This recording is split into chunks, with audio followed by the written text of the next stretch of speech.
De la Biblia hemos aprendido que el imperio babilónico del pasado tiene su correspondencia con un imperio de índole religioso, Babilonia la Grande. Babilonia la Grande es el conjunto de todas las religiones del mundo. Así como en el pasado el pueblo de Dios, Israel, fue cautivo en Babilonia, así también los cristianos verdaderos están cautivos en Babilonia la Grande.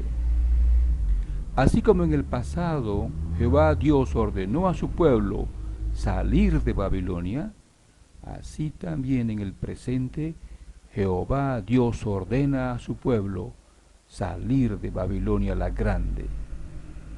¿Cómo se puede lograr eso? Veamos cómo.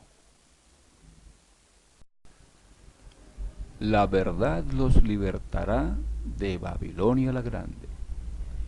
Jesús dijo, si permanecen en mi palabra, verdaderamente son mis discípulos, y conocerán la verdad, y la verdad los libertará. Juan, capítulo 8, versículo 31 al 32. Está claro que Jesús se refiere a conocer y practicar sus enseñanzas. El apóstol Pablo dijo que la voluntad de Dios es que hombres de toda clase lleguen a un conocimiento exacto de la verdad. 1 Timoteo capítulo 2, versículo 3 al 4.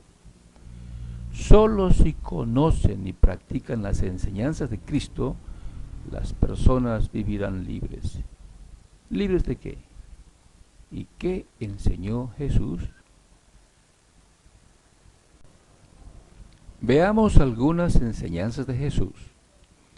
En Juan capítulo 17, versículo 17, Jesús dijo, santifícalos por medio de la verdad.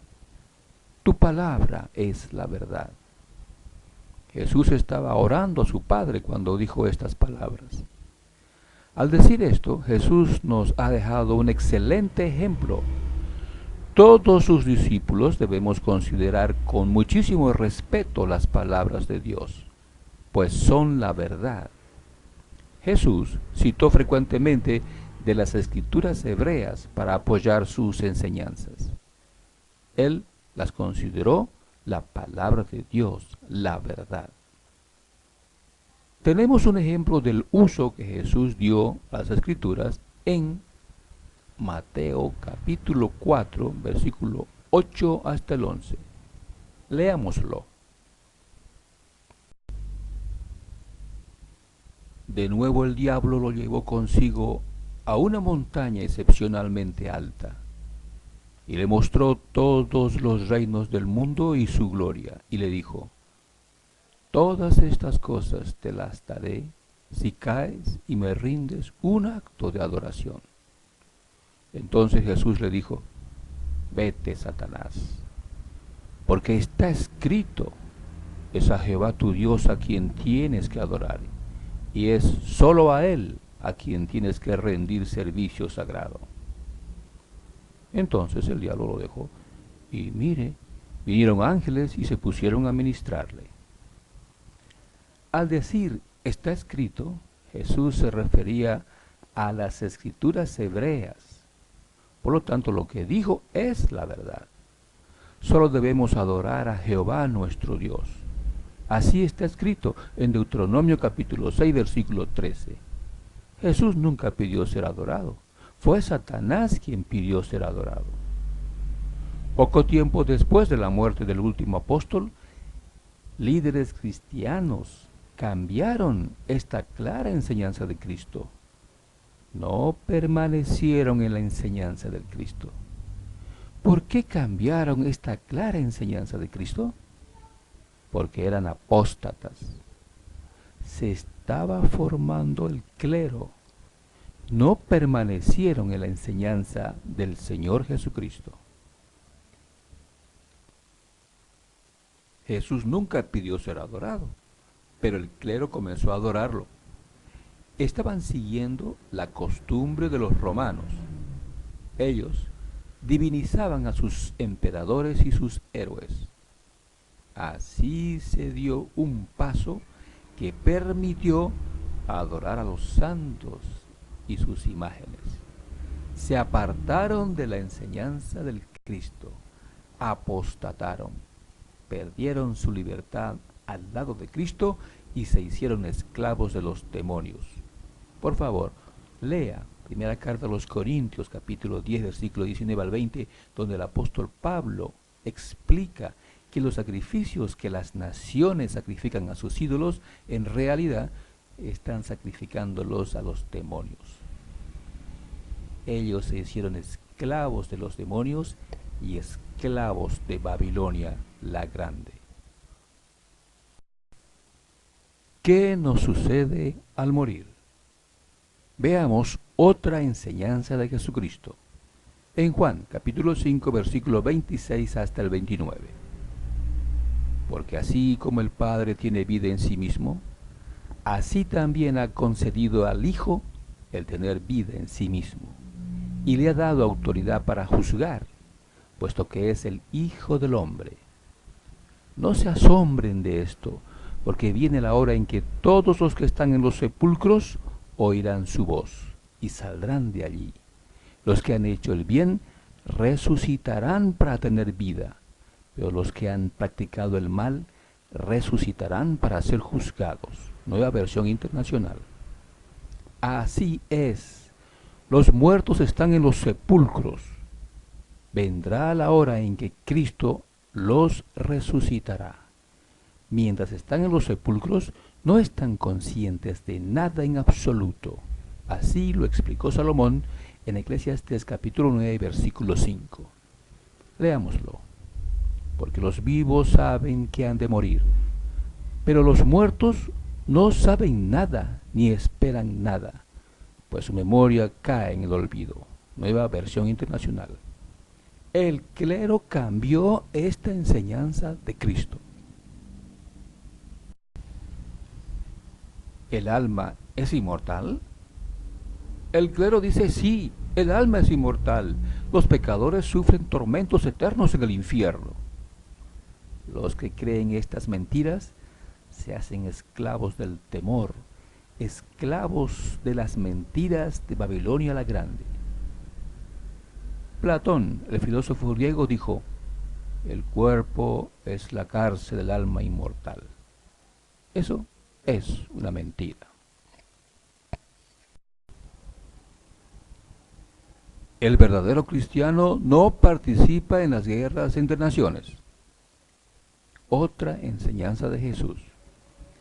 Hablando a Pilatos, Jesús le contestó: mi reino no es este mundo. Si lo fuera, tendría gente a mi servicio que pelearía para que yo no fuera entregado a los judíos. Pero mi reino no es de aquí. Juan capítulo 18, versículo 36. La versión Dios habla hoy.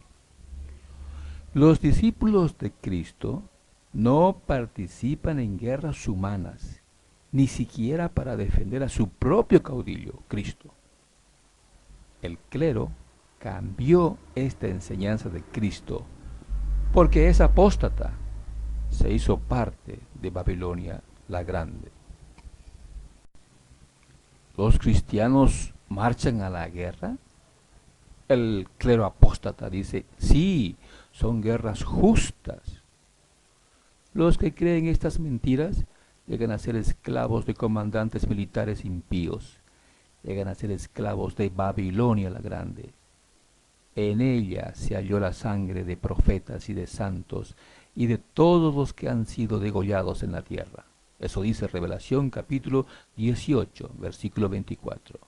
A través de la historia hemos visto cómo las religiones se han metido en las guerras, y los que dicen ser cristianos especialmente se han involucrado en la bendición de armas, apoyando a las guerras, hasta han sido cómplices de genocidios en la Segunda Guerra Mundial, por ejemplo.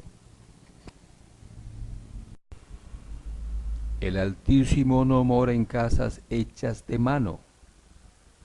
Hechos capítulo 7, versículo 48. Otra enseñanza de Jesús. Él dijo: donde están dos o tres reunidos en mi nombre, allí estoy yo, en medio de ellos. Mateo 18:20.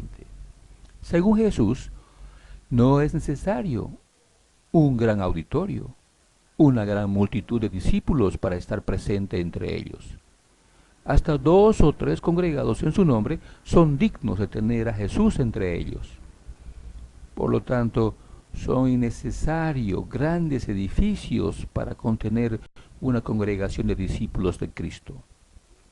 En el primer siglo, los apóstoles y ancianos de Jerusalén que dirigían a las congregaciones de todo el mundo no hicieron ningún esfuerzo para construir un templo para reunirse.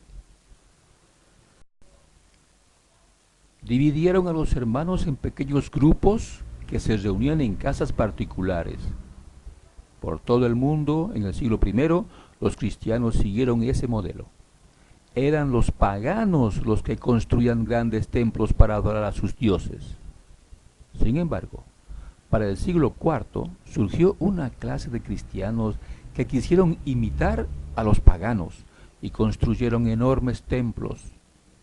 De entre estos cristianos falsos surgió el clero apóstata con apoyo político. Es el clero que se esmera por construir enormes edificios para impresionar a los creyentes ingenuos y a los políticos del gobierno. Ellos quieren tener una organización tras el nombre. Estas organizaciones constituyen una carga económica enorme sobre los hombros de los creyentes. Además, se interponen entre Cristo y el creyente, haciéndoles creer sus doctrinas como dogmas que Cristo no ha enseñado. El clero apóstata ha torcido las palabras del Señor Jesús. ¿Mora el Altísimo en estos edificios?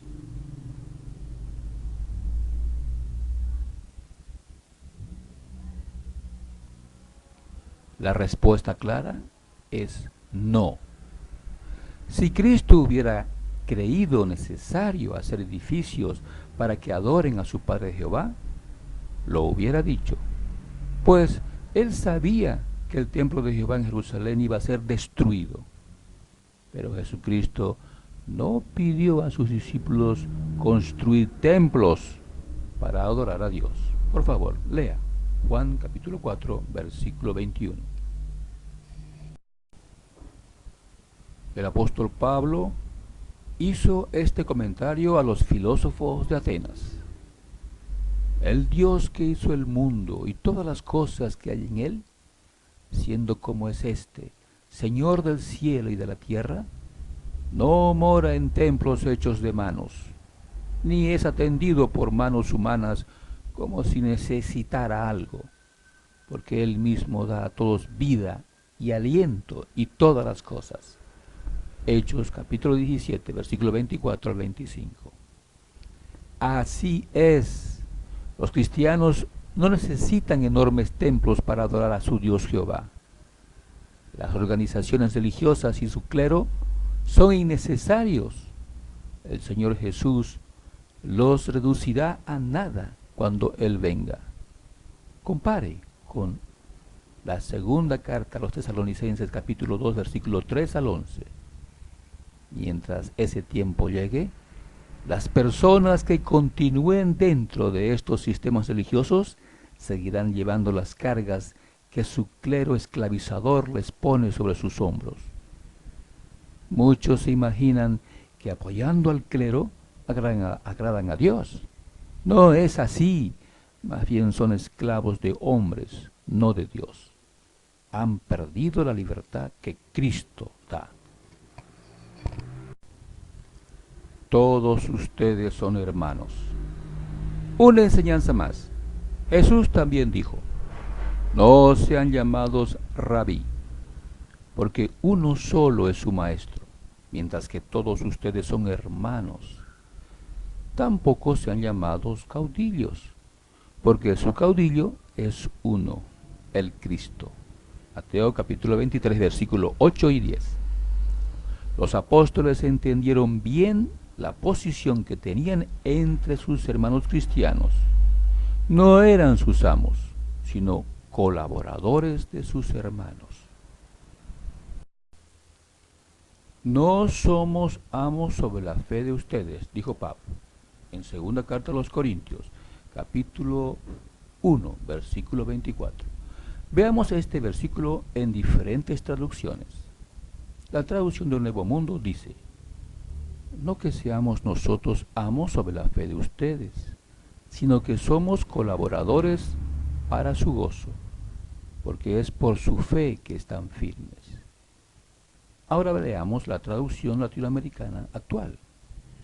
Nosotros no queremos decirles qué es lo que deben creer, pues de eso ustedes están ya bien seguros. Lo que sí queremos es colaborar con ustedes para que sean más felices. Ahora la traducción nueva versión internacional. No es que intentemos imponerles la fe, sino que deseamos contribuir a la alegría de ustedes, pues por la fe se mantienen firmes. Ahora la traducción Dios habla hoy. Nosotros no somos amos, o nosotros no somos los dueños de su fe. Lo que queremos es colaborar con ustedes para que tengan alegría, pues ustedes ya están firmes en la fe. Así es, Pablo y los demás apóstoles entendían bien su posición en el pueblo de Dios. Solo eran colaboradores de sus hermanos, no eran sus amos. Sin embargo, algunos cristianos falsos comenzaron a enseñorearse de los que eran sus hermanos cristianos, enseñando doctrinas que ellos habían inventado con el propósito de dominarlos, haciéndolos obedientes a sus credos. Cualquiera que no les obedecía, ellos los expulsaban de la congregación, acusándolos de orgullosos, rebeldes, herejes y apóstatas. A esta clase de líderes, Cristo dice que los aborrece. Leamos Revelación capítulo 2, versículo 6. Odias los hechos de la secta de Nicolás, que yo también odio. Es significativo el nombre Nicolás. Es un nombre griego compuesto de dos palabras. Nico es la conquista, la victoria. Y la palabra griega laos es gente, persona, pueblo. De modo que Nicolás se puede traducir como conquista a la gente, victoria sobre la gente y también conquistador del pueblo. Tal como dice el significado del nombre Nicolás, la clase de dirigentes que surgió en la congregación cristiana logró vencer, conquistar, dominar a los creyentes, atemorizándolos con sus credos y amenazas. El hombre del desafuero se alza a sí mismo. El clero que gobierna a la congregación cristiana por más de 1600 años es el hombre del desafuero del que habló Pablo en segunda carta a los Tesalonicenses, capítulo 2, versículo 3 al 11. Es la secta de Nicolás que Cristo aborrece, según Revelación, capítulo 2, versículo 6. Estas tres clases de hombres tienen el mismo carácter de Nimrod. Él dio comienzo a lo de hacerse un poderoso en la tierra, según Génesis 10:8. Se exhibió como un poderoso cazador en oposición a Jehová. Génesis 10:9, traducción Nuevo Mundo. Nimrod no solo cazaba animales, sino que también personas, para someterlas a sus proyectos imperialistas. Nimrod formó el primer imperio político en la tierra de Sinar. El principio de su reino llegó a ser Babel, y Erech, y Akkad, y Calne. De aquella tierra salió para Asiria y se puso a edificar Nínive y a Rehoboth-ir y a Cala y a Resén entre Nínive y Cala. Esta es la gran ciudad. Génesis capítulo 10, versículo 8 al 12. Por favor, lea. Además, vea la nota número 1 al fin de este artículo para ampliar este tema. Nemrod, el hombre del desafuero, la secta de Nicolás, Babilonia la Grande y el clero tienen un mismo carácter: violentos, orgullosos, esclavizadores, mentirosos, falsos, y en oposición a Jehová Dios forman imperios. Este es el carácter que la Biblia describe para estos personajes. Aquí tenemos en la ilustración a Nemrod, detrás de él su torre, y a la derecha tenemos la gran ciudad de Babilonia, centro mundial de la adoración de muchos dioses. Imperios en oposición a Jehová. Como Nemrod en el pasado, hoy, en el siglo XXI, vemos verdaderos imperios religiosos que mantienen en oscuridad espiritual a su membresía. Estos imperios religiosos y sus líderes han levantado muros hasta llegar al cielo, muros que impiden que la gente común sean liberados y consigan el verdadero conocimiento de Dios, conocimiento que según Jesucristo conduce a vida eterna. Estos líderes religiosos se alzan a sí mismos como dioses, captando la atención de la gente y permitiendo que les den todo tipo de títulos. Son amos esclavizadores que engañan y esquilman a la gente ingenua que cree sus falsas doctrinas.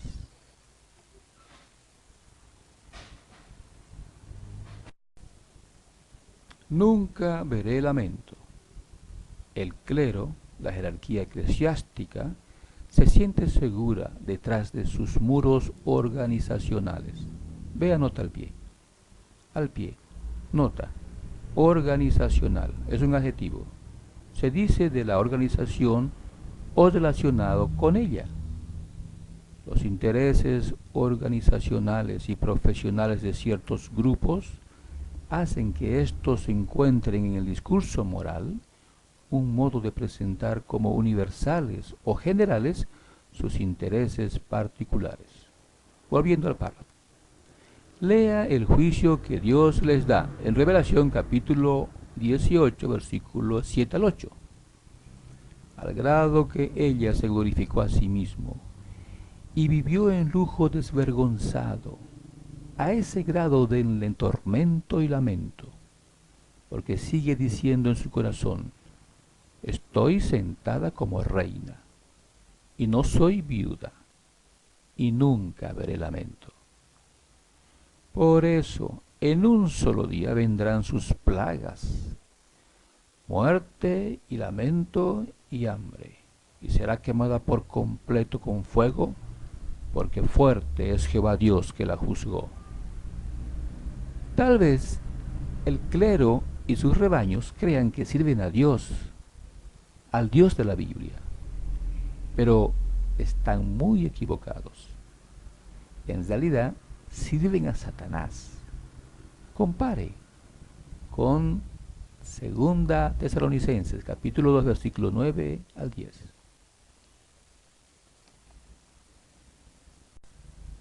La enseñanza de Jesucristo rompe las cadenas.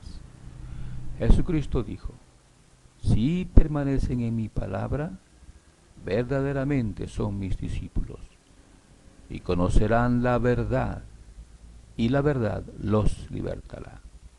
Solo Jesucristo te puede librar de ese yugo de esclavitud.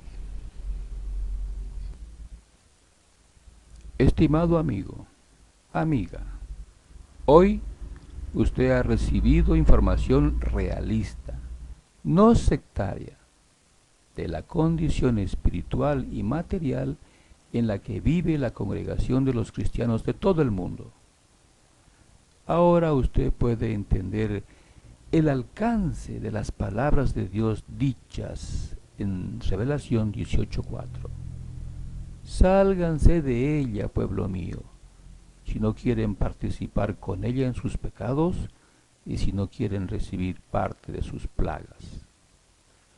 La decisión que usted debe tomar es individual. No debe esperar que la organización religiosa a la que pertenece haga cambios para ajustarse al modelo bíblico del primer siglo. Eso no ocurrirá. Pero no olvide que Jesús lo acompañará, porque Él es el camino que lo llevará al Padre, para disfrutar de la gloriosa libertad de los hijos de Dios. Fin del artículo. Ahora vea la nota número 1. Nota número 1. Las leyendas sobre Nimrod son abundantes y contradictorias entre sí.